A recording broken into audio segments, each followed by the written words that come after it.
Hi, everybody. Good evening. Welcome to the podcast. I'm Dr. Brad Reedy. Today is Tuesday, February 11th, 2025. So tonight, we're talking about analytically or analysis-informed psychotherapy. I've talked about our therapy for a while. I've talked about my therapy, my approach for a while, and I've referred to it as attachment-based therapy, which it is largely based on attachment theory, the ideas, principles, research, and attachment theory. But really, we're talking about a method, a way of operating that has its roots in analysis. And I think analysis is largely misunderstood or not understood, not understood by the public at large, as a process of sitting with somebody for hours in a week, sitting with somebody and listening and providing them with a safe space to explore what they need to explore and to arrive at their own connections. And I'll be talking about that as we go on tonight. Really excited. This really is the heart of what we do at Finding You.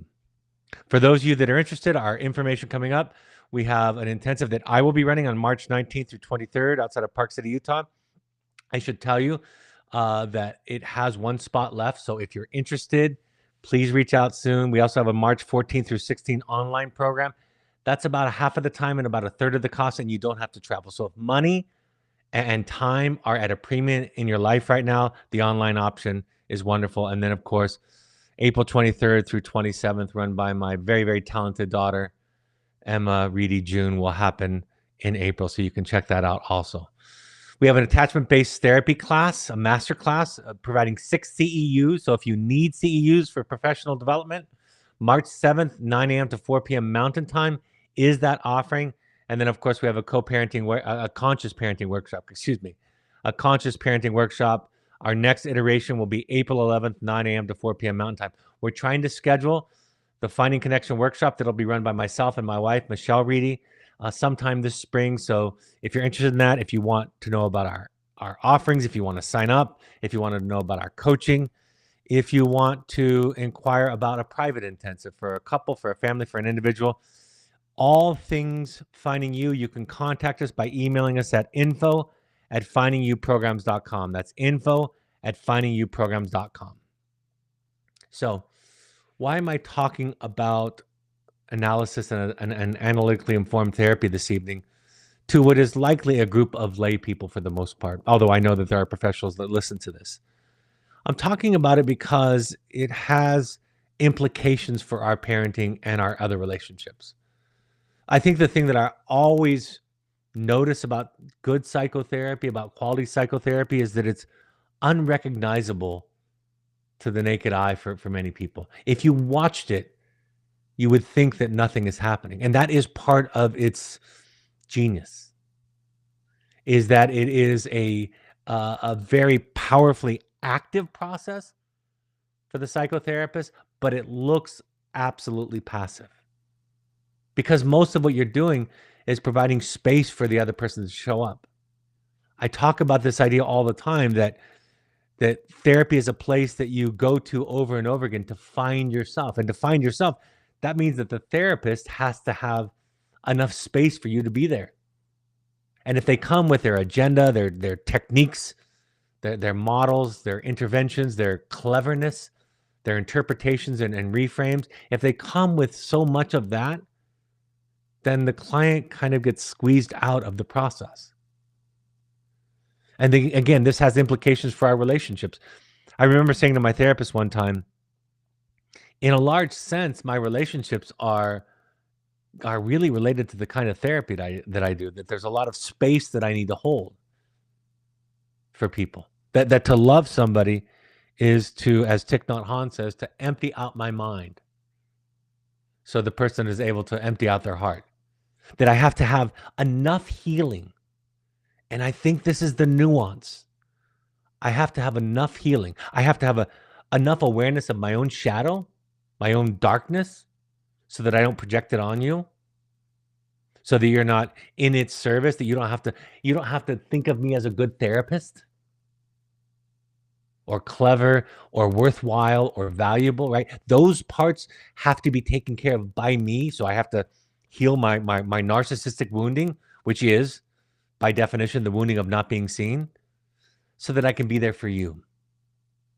And that's really what prevents us from being there for each other. is that we're carrying around our baggage with its agenda and its asks. So much so that we don't have space for the other person.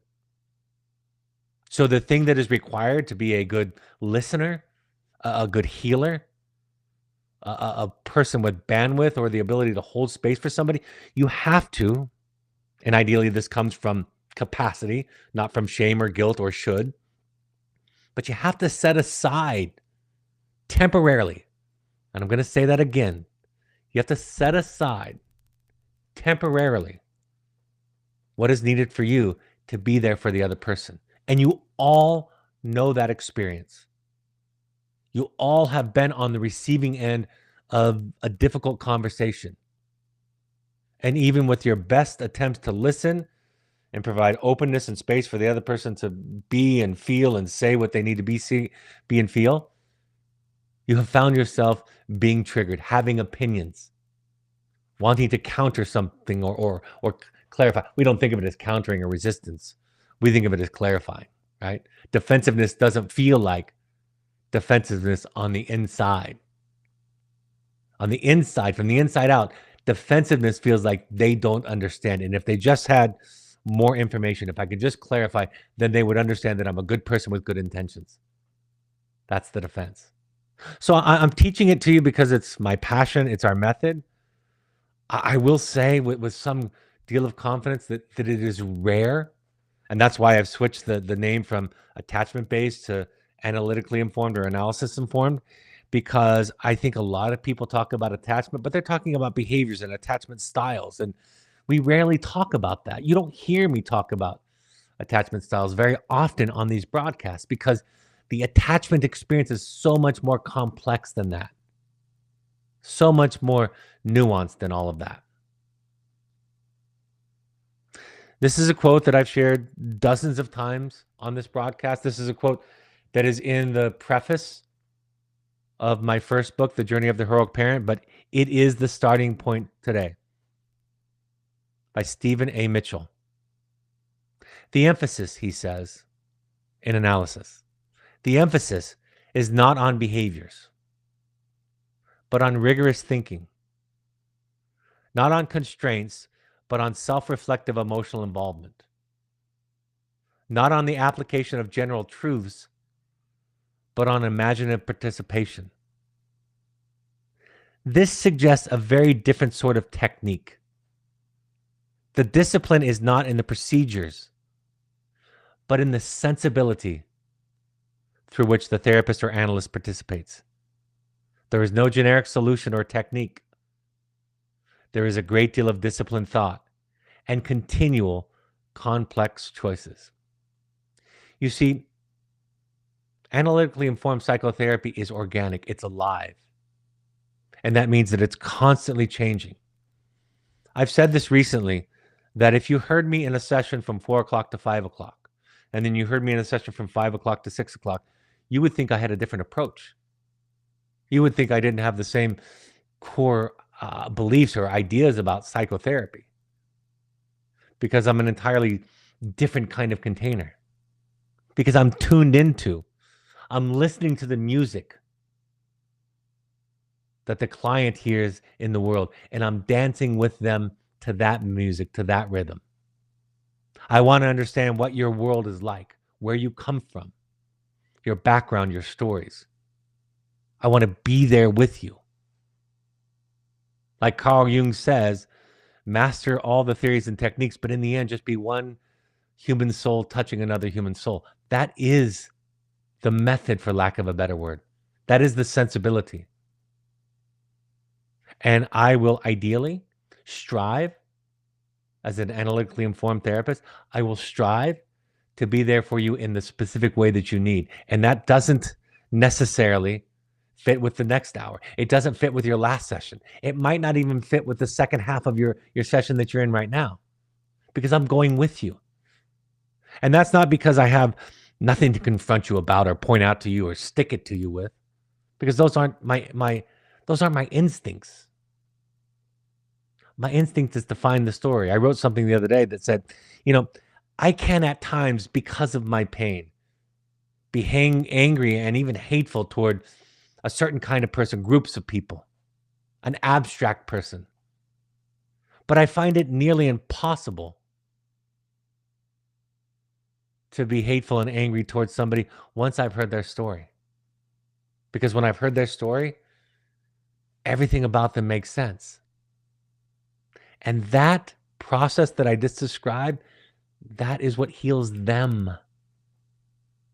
We're learning about trauma so much now because the voices that are teaching us about it are so prolific and well broadcast. And I love that that's happening.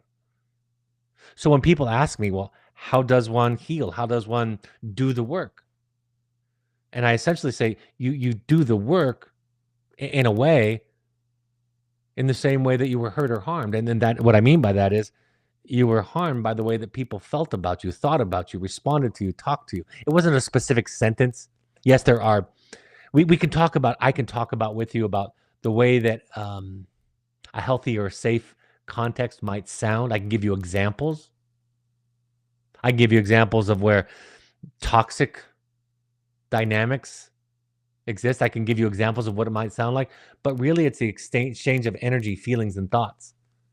My daughter said to me not too long ago, she's a gifted, as I've mentioned, psychotherapist herself, and she said to me, I don't like talking too much about communication skills because it's the energy that gets exchanged more than anything. J.D. Gill wrote in her book on her primer on psychotherapy, she said, safety is not the precursor to treatment. Safety is the treatment. And that's something that as a psychotherapist, that's hard to remember. I constantly want to shorten the analysis, if you will, to shorten the psychotherapeutic. I want you to get as far ahead as you want to get. I want to relieve you of your suffering as much as you want to be relieved of your suffering. And so I want to push it forward. I want to be more efficient. I write, I teach, I do these broadcasts to try to tell you what the next step in the journey might look like for you, or might look like for somebody that's in your place. But really, the medicine is the safety. And I think a lot of therapists, I know for myself, I think that sometimes think that the safety is something on the way to the good therapy, but the safety is the therapy. When you feel safe, you have access to your prefrontal cortex. If you don't feel safe, you're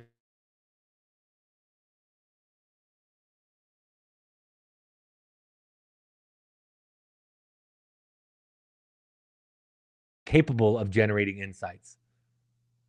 But when you feel safe, all of a sudden, it's like the angels are talking to you. You can see, make connections, draw the line between two ideas, two experiences. For psychotherapy to be most effective, the client must accept also that there are some things, some drives, some wounds that lie beneath the surface in the unconscious. And they must be open to the discovery of those issues and how they are contributing to life's dilemmas. And the way that that happens, the way that the therapist facilitates this bringing up of the unconscious, is they create safety. They listen. Remember the idea that I teach often, that the master therapist, this was something that was taught to me, trained into me, that the master therapists prides themselves on what they don't say. And you contrast that with most of our parenting.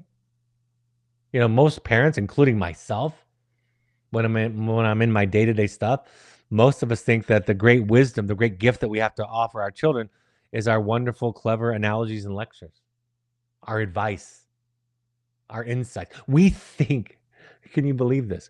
We think that it's our job to teach our children how life works, instead of realizing that they're here to teach us how life works. So there's unconscious dynamics. It's not all conscious. And that can best be brought out into the open with this kind of safety. Winnicott said, psychotherapy is not making clever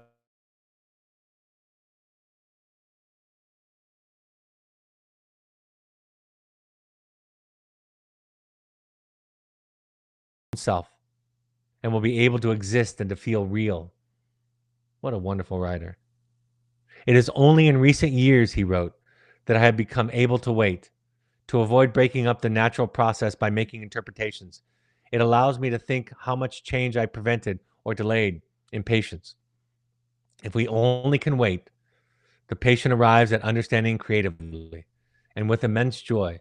And now I enjoy this joy more than I used to enjoy the sense of having been clever. The principle is that it is the patient and only the patient who has the answers. That is the idea. I don't know what you should do. That's not my technique. People hear me say that enough, especially my clients, that they'll say to me before presenting a dilemma, a puzzle, a question, they'll say to me, I know you won't tell me what to do. And they might even kind of chuckle about that and say something like, but I really need some advice in this area.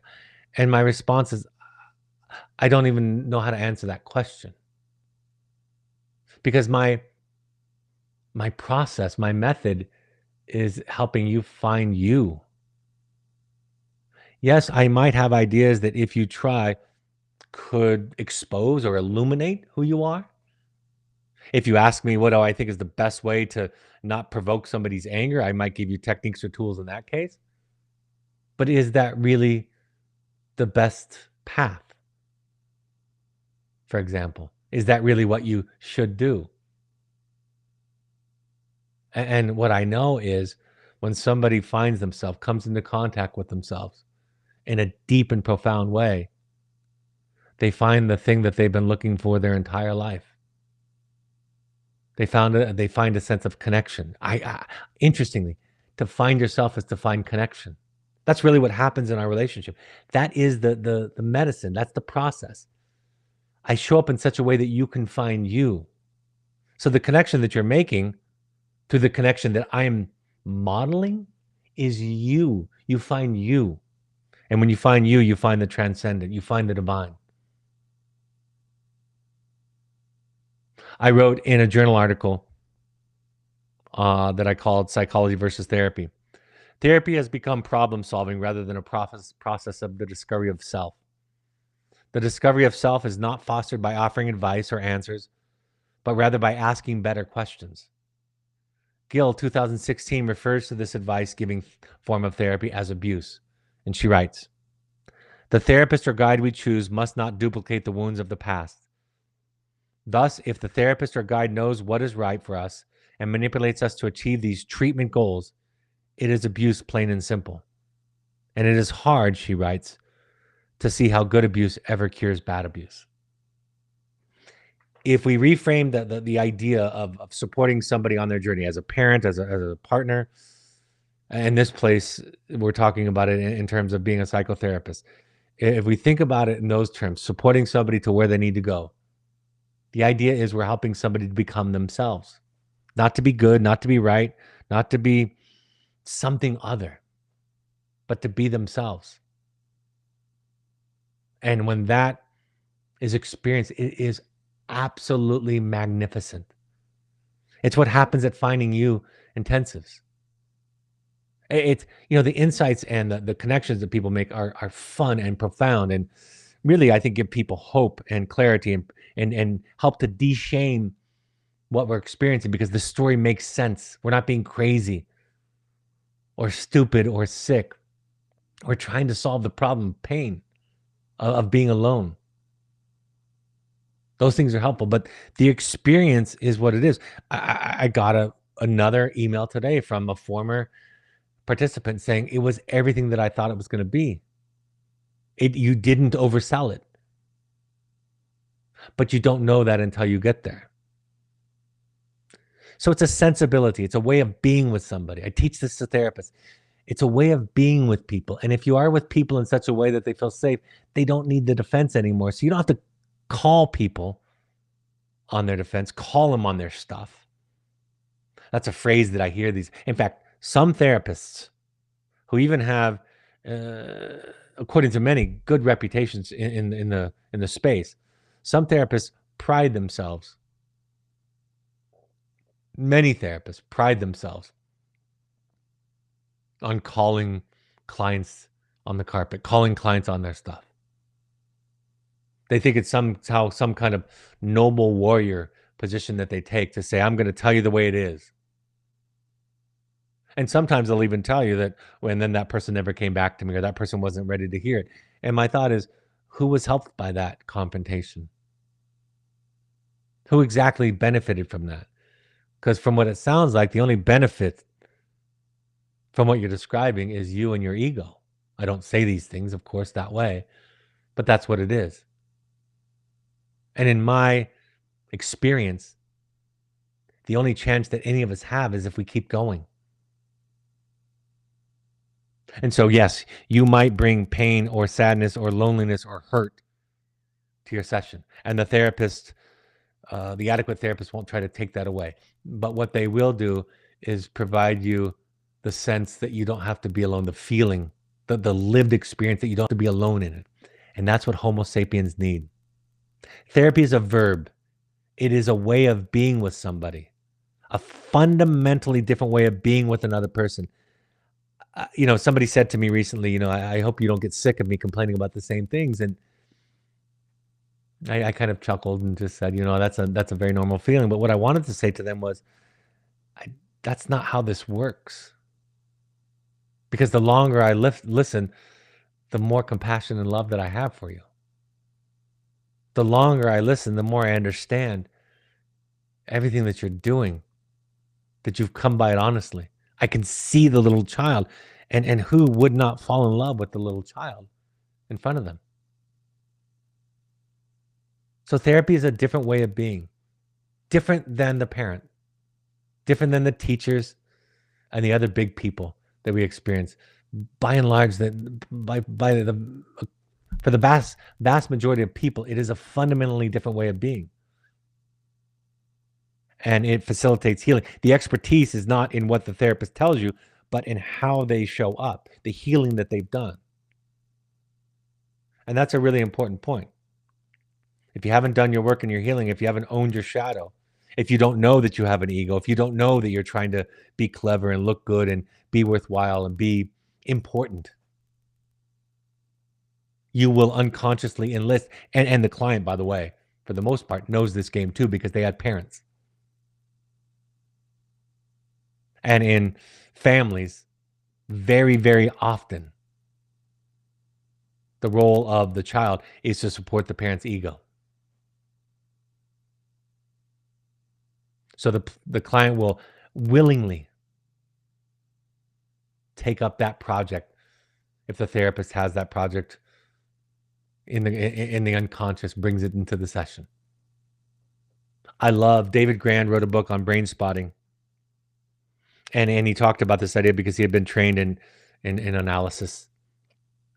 He said, if the therapist doesn't remember, doesn't consider, doesn't take into account that most clients have the inclination to want to take care of the therapist and make the therapist feel good about themselves, then therapy will not progress, because that will be the task. You don't owe your therapist. The client doesn't owe you as a therapist anything except for the money for the time that is spent. After that is given, they owe you nothing, including healing. They don't owe you their healing. They don't owe you their gratitude. They don't owe you the things that would feed your ego. So the fundamentally different way of showing up for the client in analytically informed therapy is so different, so other, that it facilitates a fundamental shift inside of the client. You start to think and feel different things that you haven't thought and felt. Albert Einstein said, specifically in response to the science that he had discovered and illuminated, he was saddened that it contributed to the building of the atomic bomb, as anybody would be, of course. And he said, in response to the question, no problem can be solved from the same level of consciousness that created it. So when you go into therapy, what you think it is, it becomes something different. I've said this before, but I just thought about it yesterday in my own therapy, that therapy is different for me now. I'm a different client now. I want something different out of it now. Before, I wanted insight, I wanted answers, I wanted direction, I wanted tools and techniques so as how to better manipulate in a positive way, because I'm, of course, a ethical and kind-hearted person, I thought. So I'm just going to use these tools for good. I want to know how to manipulate my wife and my children. I didn't call it manipulation, but that's what it was. And the reason that I gave up on therapy on a couple of occasions is because I wasn't getting that. Bad stuff was still happening to me. Grief was still happening. People still didn't like me, didn't see me. My children weren't doing what I wanted them to do. My wife wasn't easy on me. So I gave up because that's what I wanted. But out of desperation and that sense of feeling alone in it, I went back. Luckily, I went back. And I discovered I need this hour. I need this time. Equating psychology with psychotherapy is like thinking that explaining the science of how a tendon tears in your leg, how a tendon tears in your leg and repairs itself and is repaired will fix it. Healing happens in safety. When we feel safe, we're able to explore our wounds, our world, without shame, without guilt or fear. To put it another way, when we are accepted, we accept ourselves. And then a deeper change occurs. I hear critiques about talk therapy. I hear critiques, even by the masters sometimes, that consciousness, being conscious, isn't the thing. And that's just not my experience. Because this is a secret. If one is conscious, more conscious, it's difficult to imagine that anybody could ever be fully conscious. But as one becomes more and more conscious, what that means is that they develop the self-love, the self-compassion to let that unpleasant information out and up into the consciousness. They've learned to love themselves. They've learned compassion. They've learned to accept themselves. They've learned to sit with themselves. And to the extent that one is conscious and made peace with one's horrible, rotten self, as I like to say, you don't need a defense anymore. Because if somebody tells you you're a turkey, if you know you're a turkey, there's no reason for the defense. And if somebody tells you a turkey and you're not a turkey, you don't need the defense. It's like what Georgia O'Keeffe said. She said, flattery and criticism go down the same drain. I've answered the question for myself. Flattery and criticism go down the same drain. That's what being conscious means. So I don't need to justify or defend. I don't need to self-medicate at a high level. We all need escapes and time off, but I don't need to self-medicate habitually, chronically, destructively. People don't heal by simply having their psychology, their pathology, or the neuroses explained to them. When that happens in psychotherapy, I'm almost just passing the time. At one end of the consideration, by me offering your interpretations, I'm passing the time. More deeply explained, I am demonstrating compassion and non-shame toward whatever you're giving me. I'm giving it an understanding or a context. I'm making sense out of it. But it's beyond that.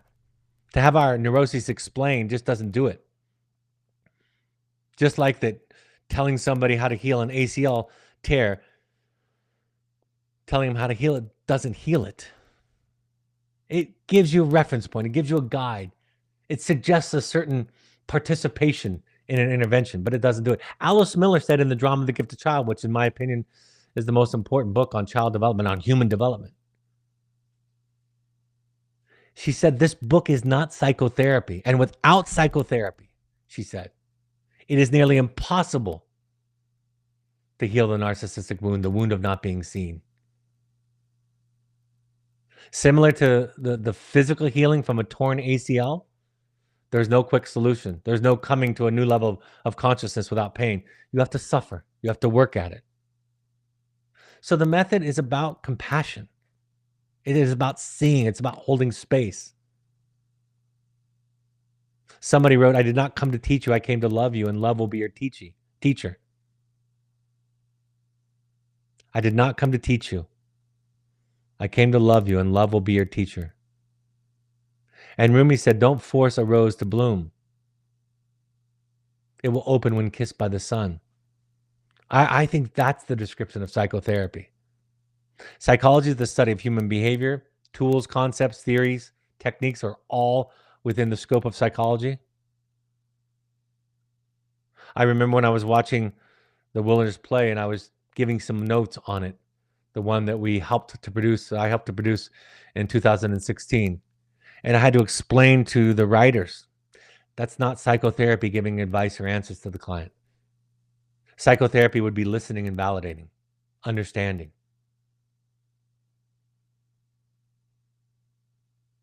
Lay people can do it also. But of course, psychotherapy, the reason that it works as a specific container is because the therapist is dedicated to providing the other person a place. Whereas in relationships, it kind of goes back and forth. You need to take turns. Lay people can do psychology on people. Most therapists do psychology on people. Most therapists do psychology. They teach principles, techniques, patterns, dynamics, diagnoses, cures, brain science.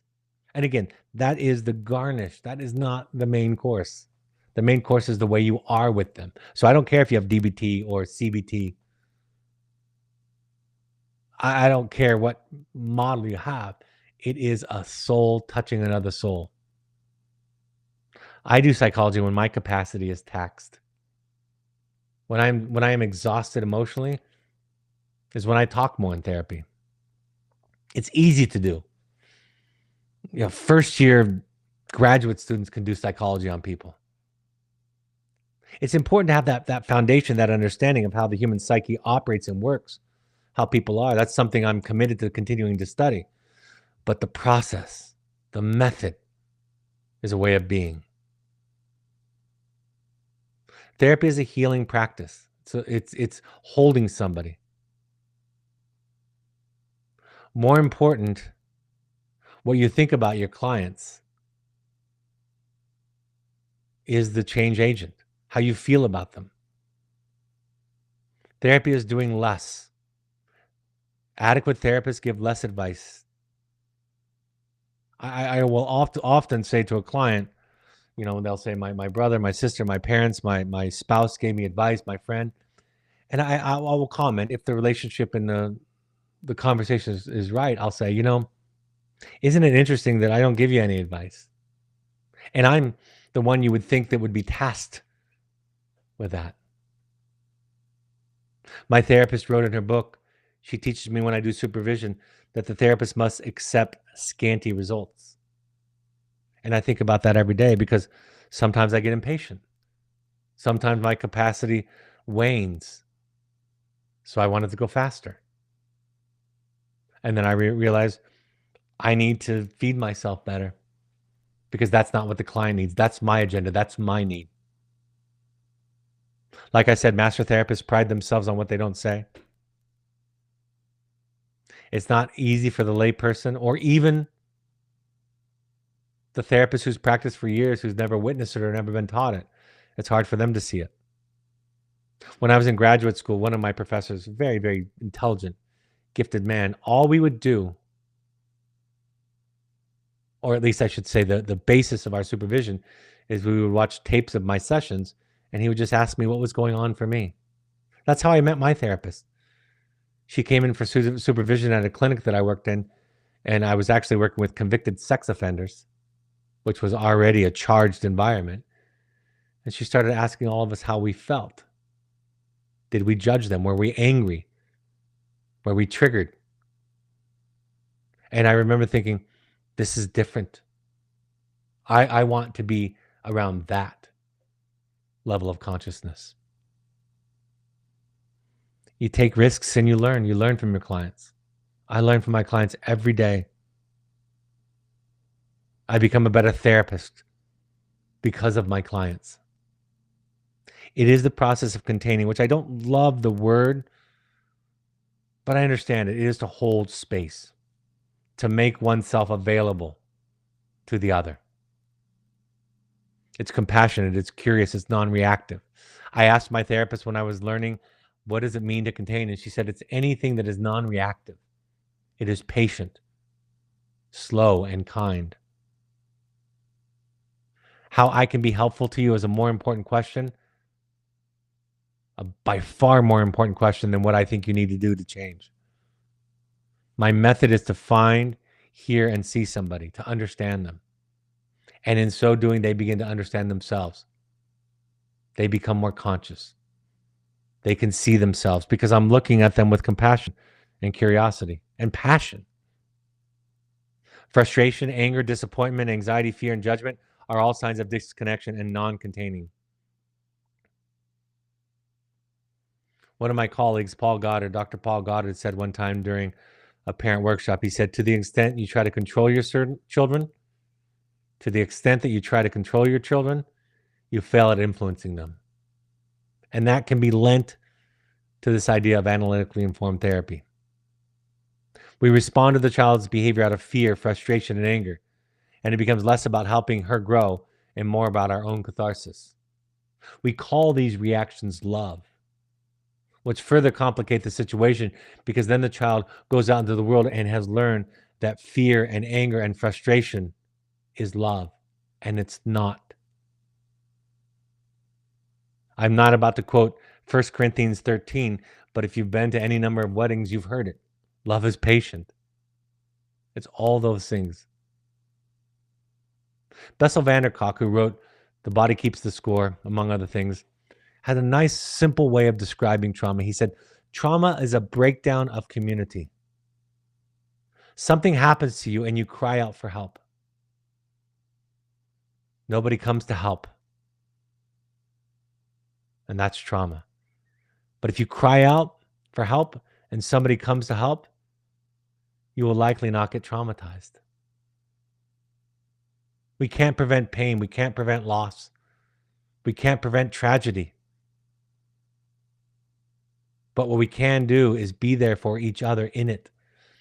But I cannot tell you how absolutely ubiquitous is the empathic failure. I can't tell you. I can't tell you that most people's instinct is to deflect, to distract, to dismiss, to discount, to look on to ask the one suffering to look on the bright side or be positive. I cannot tell you how ubiquitous. Most of my therapy sessions is listening to people tell me about experiencing exactly that kind of failure, that empathic failure in their life. And then we trace it back to the fact that it started in childhood. And here's the thing. If we had, or those of us who had, more capable, larger, more expansive parents, we would look at people who were incapable of listening and holding space for us. We would look at them like that they were alien. We wouldn't build relationships with them. We wouldn't feel comfort. We wouldn't want to be around them. We wouldn't do it out of anger or judgment or hate.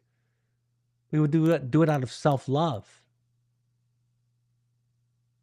From the journey of the heroic parent, because I had to include a chapter on behavioral change, because nobody's going to read a parenting book where that doesn't get at least discussed, I wrote as the epigraph of the chapter, we would be wise to first listen to what the behavior is telling us before we launch into changing it.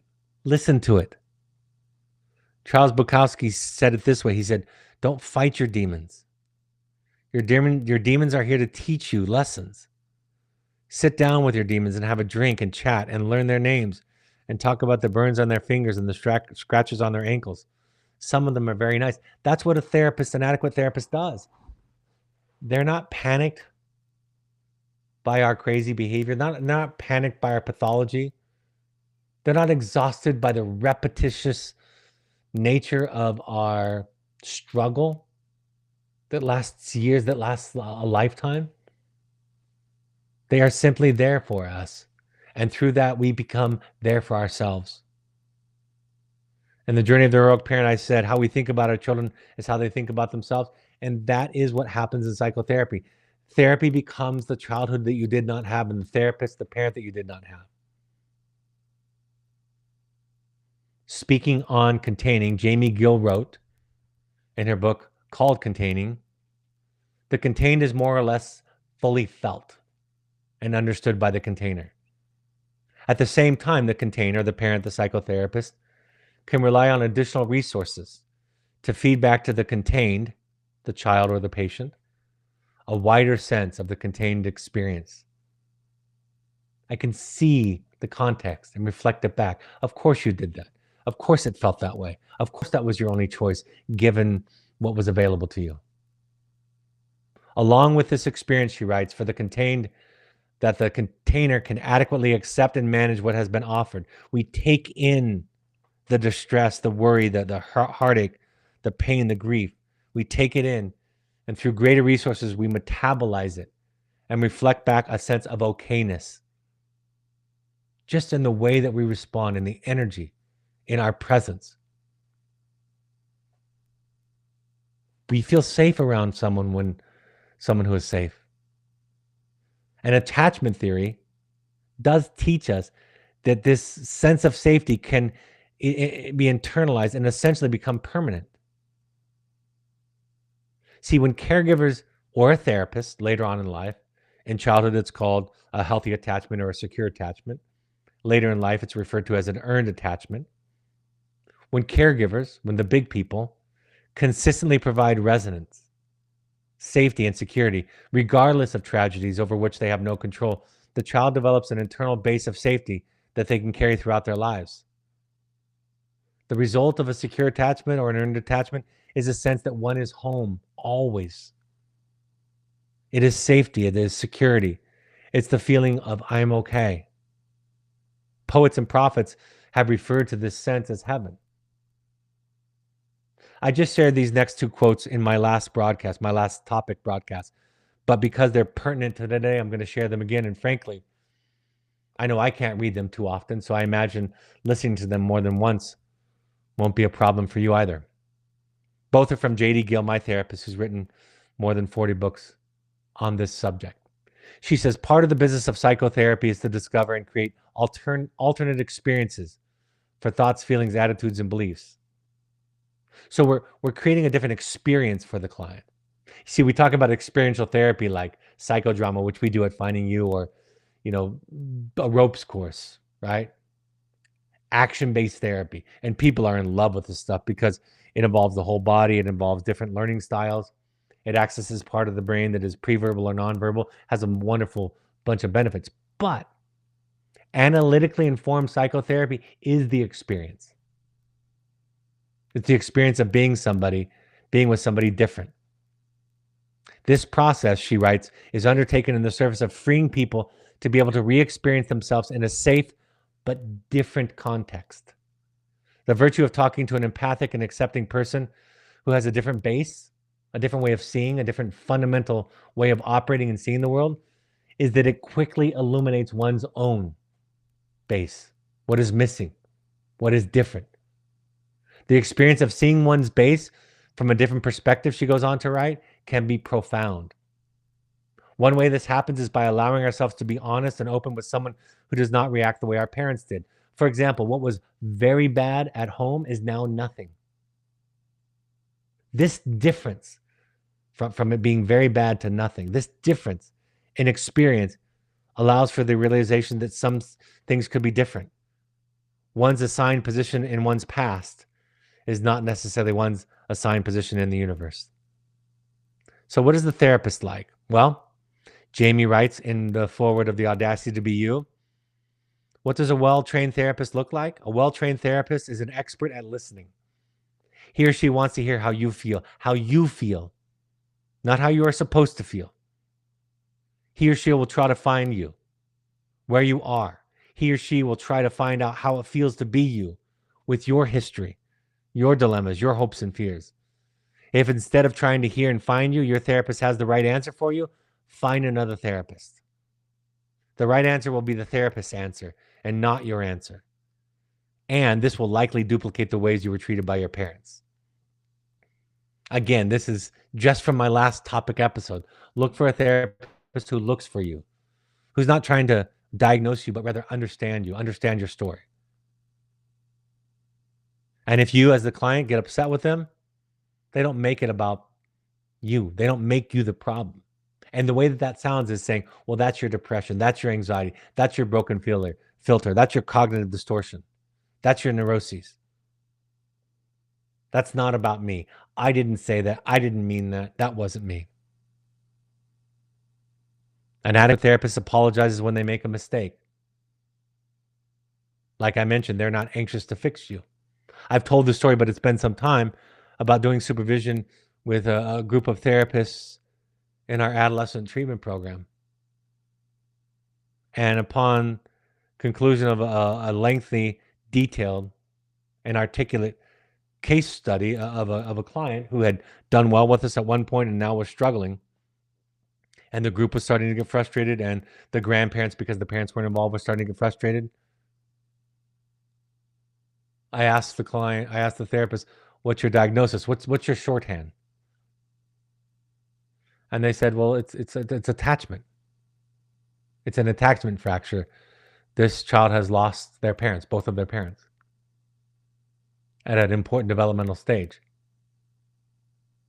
And I simply said, "Well, that's not going to go away anytime soon.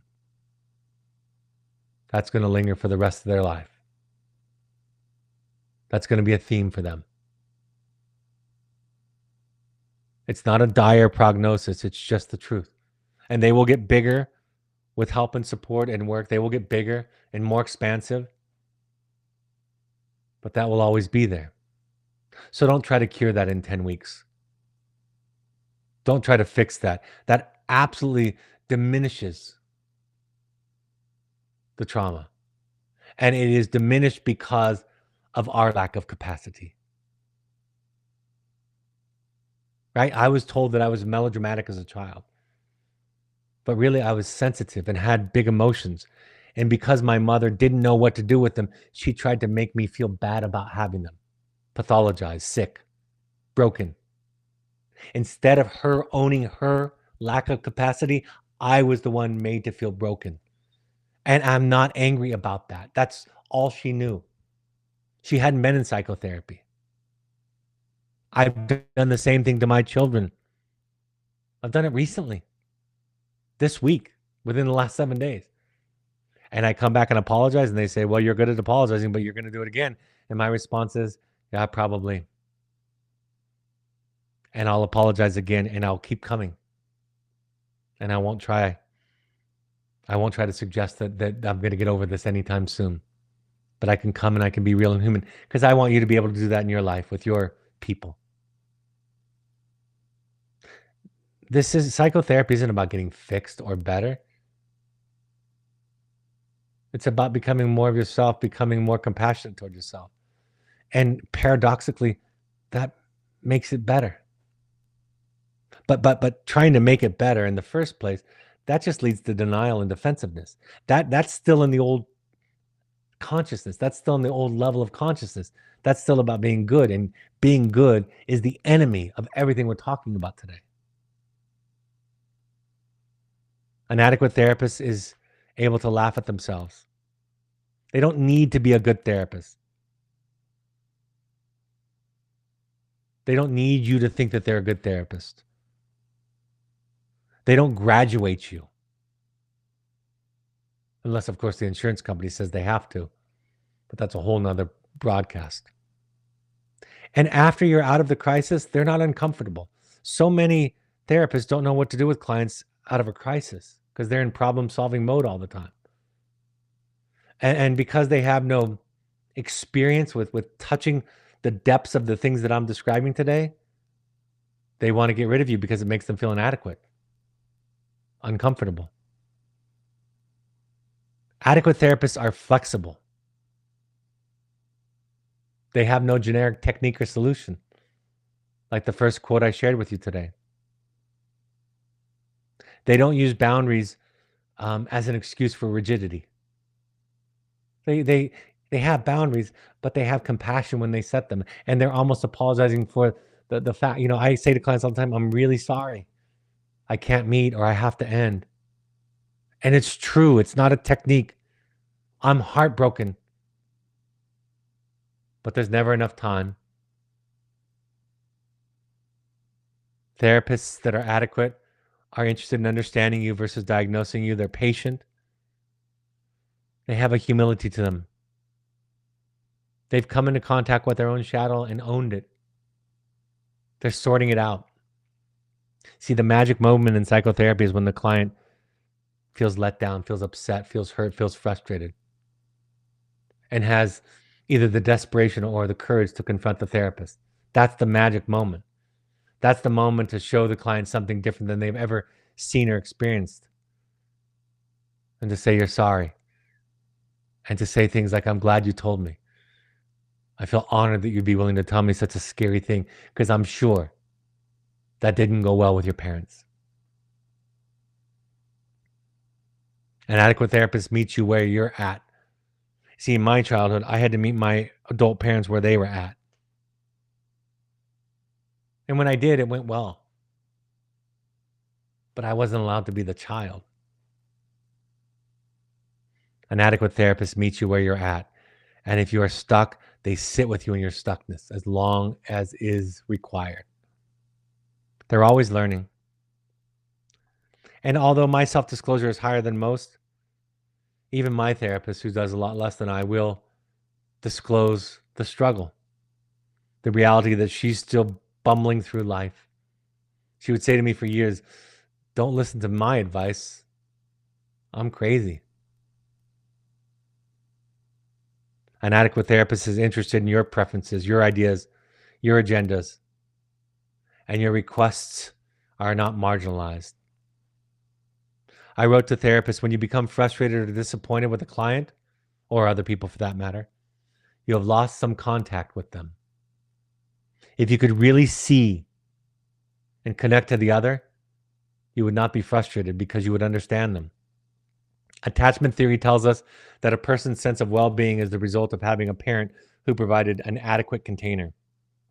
An adequate container is the mind of the parent, where the child experiences himself or herself as welcomed and safe.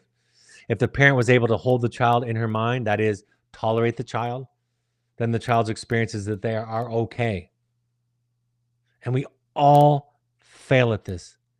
Everyone listening to me fails at this, has experienced the failure of a parent at this, even with wonderful parents. When the parent's limitations are expressed in disappointment, disgust, or anger, the child is likely to interpret these messages as, I'm not okay. And this is in order to manage this feeling of dread that comes when the parent is upset. They think to themselves, I will learn to put away those things that seem to be upsetting to my caregiver. From the drama, The Gifted Child, this is my summary. The therapist may cloak his disapproval or derision behind abstract terms like borderline, obsessive, or regressive, destructive, or neurotic. But unless he explores the 3-year-old boy inside of himself, he will not see the parallel between these terms and garden variety contempt. If the therapist has no sense of their wounds, if the parent has no sense of their wounds or their limitations, they won't be able to provide an adequate container for the client so that the client can discover themselves. An effective container is a place where one feels free to explore all the parts of themselves, even their rage at the therapist, free from judgments. In this way, the container is the mind of the therapist. Therapist, I wrote in the journal article, is not a place where we go to listen to difficult things, but rather a place that we go in order to share difficult things. One of the authors of this paper, meaning my wife, heard a therapist say to a client, if you came into a session and told me you were in love with a chicken, actually this was me, if you came into a session and told me you were in love with a chicken, I would assume you'd have a good reason. I would be curious. It is this kind of container that allows us to re-experience ourselves and rid ourselves of shame. And after shame subsides, we can see the wound with compassion and begin to heal. Jamie Gill said very bluntly, both cruel people and inadequate therapists are famous for a desire to destroy defenses without considering the consequences. So we become more conscious. We become more conscious through compassion from another. That compassion becomes internalized over time. And if we become more conscious, everything else will fall into place. Because becoming conscious is not just an intellectual understanding. It is the experience of learning to love and accept the parts of you that people in your history found unacceptable. Compassion is the foundation. It's the fuel. It's the catalyst for this self-awareness, this consciousness. Because without it, without this self-compassion, we would never be able to look at ourselves and see the truth about ourselves. Too many judgments. It's called the shadow. It's called our darkness. It's called our demons. It's called our devils. You see all those words? Those are meant to scare us into cooperation, into fit within somebody else's world.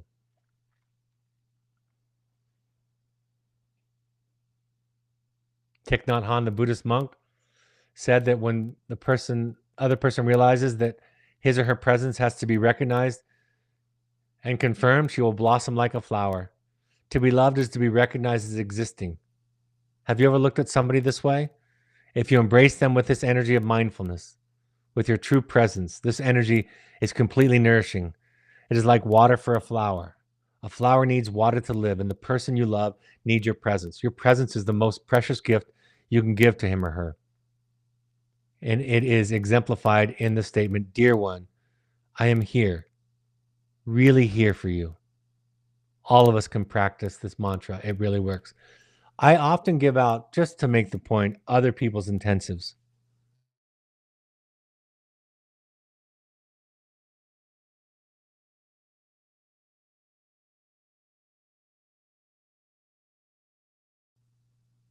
If you're doing what we're doing, you know that you are also a unicorn. We are doing something different here. It is a rigorous discipline that we practice. Carl Rogers said so beautifully, the great Carl Rogers. He said, when a person realizes he has been deeply heard, his eyes moisten. I think in some real sense, he is weeping for joy. It is as though he were saying, thank God somebody heard me. Somebody knows what it's like to be me. So the take home. First of all, it's hard to do therapy without having had the experience, the significant and prolonged experience of being in therapy. You have to face yourself. If you don't face yourself, you won't be able to do this for somebody else. You'll be limited. You must be able to face your shadow, to reconcile them. Alan Watts said, when you find out that there was never anything on the dark side to be afraid of, nothing is left but love. And that's my experience. Once you've made peace with it, your whole soul feels with love. And that's all you want to do is give it away. And like I mentioned, Carl Jung said famously, knowing your own darkness is the best method for dealing with the darkness of other people.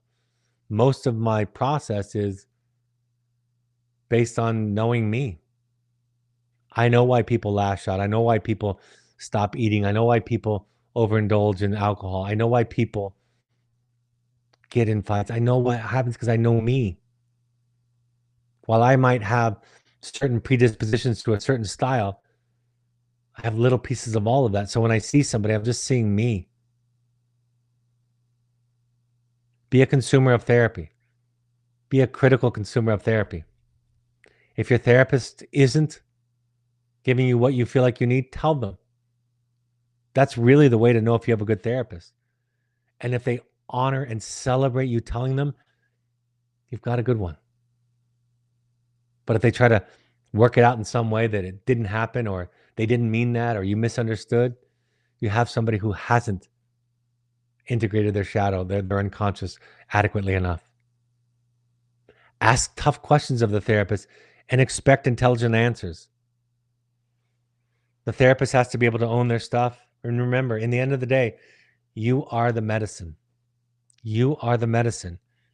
And that medicine will be brought to bear the more that the therapist listens and contains adequately.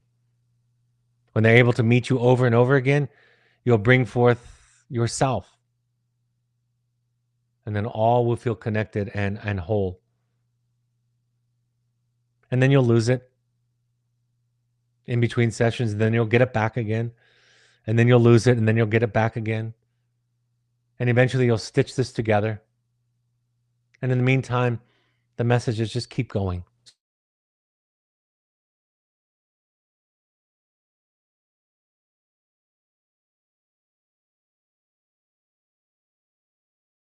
helpful. My two published books are The Journey of the Heroic Parent and The Audacity to Be You. I say that because I have another book coming out that I've co-authored in the next month or two. But for now, it's The Journey of the Heroic Parent and The Audacity to Be You, available on Amazon and Audible. Like I mentioned, March 19th is the next Finding You Intensive that I will be running. We have an online version on March 14th, and April 23rd is the next one. And by the way, Emma's no slouch. I think in many ways. I only mentioned that I'm doing it because you know me, and you listen and you watch and you think that I'm the A-team. She might be the A-team, and that's not just the dad. It is real. And anyone who's been through an intensive with her will tell you the same thing. It's amazing, actually. Like I said, my attachment-based therapy class, a master class with 6 continuing education credits, is March 7th. My conscious parenting workshop for parents is April 11th. And then we're working on the Finding Connection workshop. All inquiries, all feedback, all requests, all enrollments, private intensives. You want to find out about private customized intensives, email us at info@findingyouprograms.com. I decided I'm going to add another question and answer this week because I didn't get to all my questions this week. So this Thursday, about 48 hours from now, February 13th, 6 p.m. Mountain Time, a live Q&A. You can send in any questions at info@findingyouprograms.com. And then next week, I'll have a new topic for you on Tuesday on the 18th. So we'll be back a week from tonight with a new topic. I hope this has been a helpful point of contact. I know I love talking about it. I love learning about it. I love practicing it. I love the gift that I get to be a sacred witness to people's stories. And I hope this is something that benefits you no matter where you sit, like I said. And lastly, for on behalf of the people that you love and the people that love you, thanks for showing up and listening. Doing this work, doing your work is the best way to show the people that you love them, and it makes all the difference in the world. Have a great evening, and I'll see you in about 48 hours. Take care. Bye-bye.